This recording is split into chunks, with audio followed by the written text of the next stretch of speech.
जानवरों को खिलाते, फिर जानवरों को मारते खाने के लिए, क्योंकि प्रोटीन वहां से मिलता है। लेकिन जानवर को प्रोटीन कहाँ से मिलता है?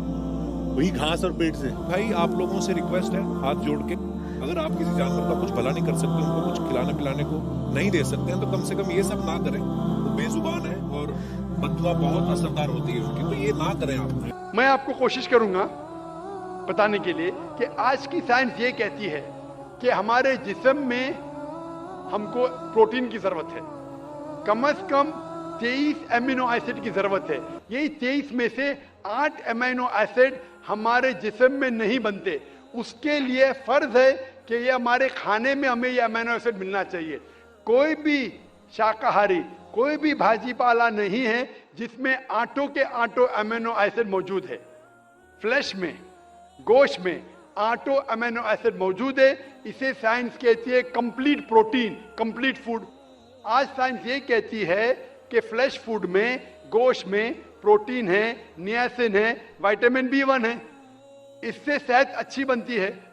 और आज आप देखेंगे जो जानवर जो शाकाहारी होते हैं, जो सिर्फ भाजी पाला खाते हैं, भेड़, बकरी, गाय, आप देखेंगे इन जानवरों के दांत इनके चपटे हैं। उनके पास हर्बीवोरस सेट ऑफ टीथ है।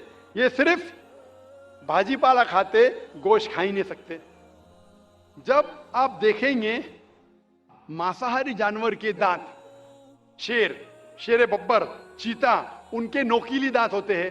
ये सिर्फ गोश्त खाते हैं, भाजी पाला खा ही नहीं सकते। जब आप अपने दांत आईने में देखेंगे तो भगवान ने, ईश्वर ने, हमारे खालिक ने हमें दोनों दांत दिया है, चपटे दांत भी दिया है और नोकीले दांत भी दिया है। अगर हमारा ईश्वर चाहता था कि हम सिर्फ भाजी पाला खाए तो ये नोकीले दांत क्यों दिया? गोश्त खाने के लिए। आज की साइंस कहती है कि जो डाइजेस्टिव सिस्टम है हर्बीवोरस एनिमल का, गाय, भेड़, बकरी के, वो सिर्फ भाजी पाला डाइजेस्ट कर सकते, गोश्त को डाइजेस्ट कर ही नहीं सकते। जो डाइजेस्टिव सिस्टम कार्निवोरस एनिमल का है, चीता, शेर बब्बर, ये सिर्फ गोश्त डाइजेस्ट कर सकते, भाजी पाला नहीं।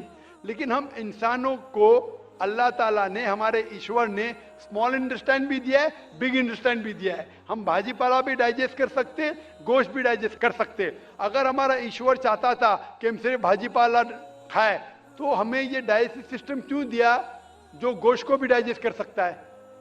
तो साइंटिफिकली हमारा जिस्म हमारे ईश्वर ने ऐसा बनाया है कि हम भाजी पाला भी खा सकते हैं, गोश्त भी खा सकते हैं। और बहुत लोगों को गलत फहमी है कि हिंदू मजहब में गोश्त खाने की ममानियत है। भाई आप हिंदू है ना? आपके नाम से लगता है आप हिंदू है। हिंदू है ना सर?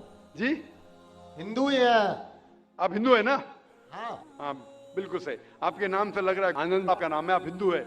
आपको गलत फहमी होंगी कि हिंदू मजहब में गोश्त खाना हराम है। आप जब हिंदू मजहबी किताब पढ़ते हैं, आपके मजहबी किताब में लिखा है कि गोश्त भी खा सकते हैं, मांस भी खा सकते हैं और बीफ भी खा सकते हैं, गाय का गोश्त भी खा सकते हैं।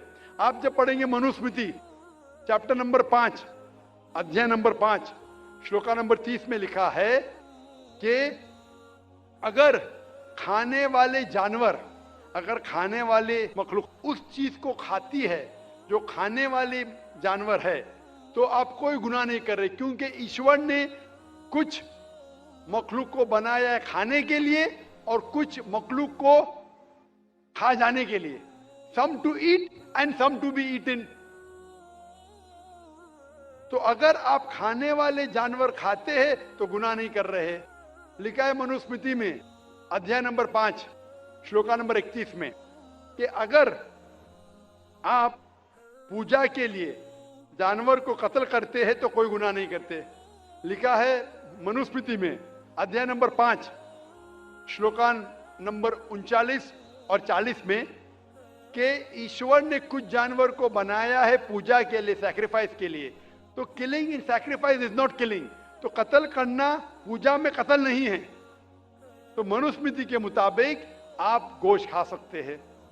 फिर आप जब मुताला करेंगे महाभारत का, महाभारत में अनुशासन पर्व में अध्याय नंबर 88 में युधिष्ठिर पांडव के 5 भाई थे, आपने युधिष्ठिर का नाम तो सुना होगा। युधिष्ठिर जो पांडव के 5 भाई थे, युधिष्ठिर पांडव में सबसे बड़ा भाई था।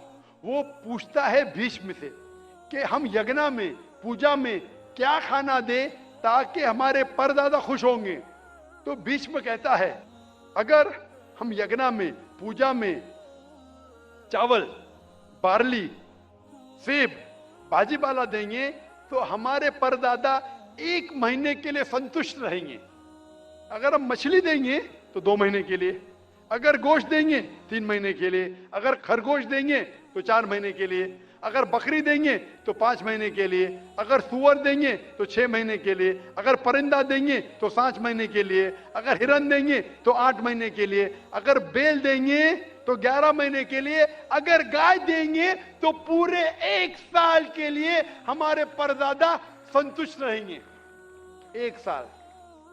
क्या दूध की बात अगर कर रहे हैं सर? आप बफेलो देंगे, बफेलो, तो 12 साल के लिए। अगर राइनोसरस देंगे या रेड मीट, लाल गोश्त, तो हमारे परदादा हमेशा के लिए संतुष्ट रहेंगे। पूरा मेन्यू है महाभारत में, हिंदू किताब में पूरा मेन्यू है। क्या चाहते हैं? भाजीपाला, मछली, गोश्त, खरगोश, हिरन, बीफ, बड़े का छोटे का सब है। आप अगर वेद पढ़ेंगे, वेद में भी लिखा है कि संत और साधु गोश्त खाते थे, गाय का गोश्त भी खाते थे। फिर आप क्यों कहते हैं कि गोश्त खाना हराम है? क्योंकि बहुत से हिंदू लोग बाकी मजाहिब से प्रसन्न हुए। मजहब से प्रसन्न होने के बाद कुछ मजहब मानते अहिंसा में, और वो समझते हैं कि जानवर को कत्ल करना गुनाह है। क्यों? क्योंकि जानवर में जान है, बाजीपाला में जान नहीं है, पेड़ पौधों में जान नहीं, इसलिए बाजीपाला खाना गलत नहीं है, लेकिन जानवर खाना गलत है।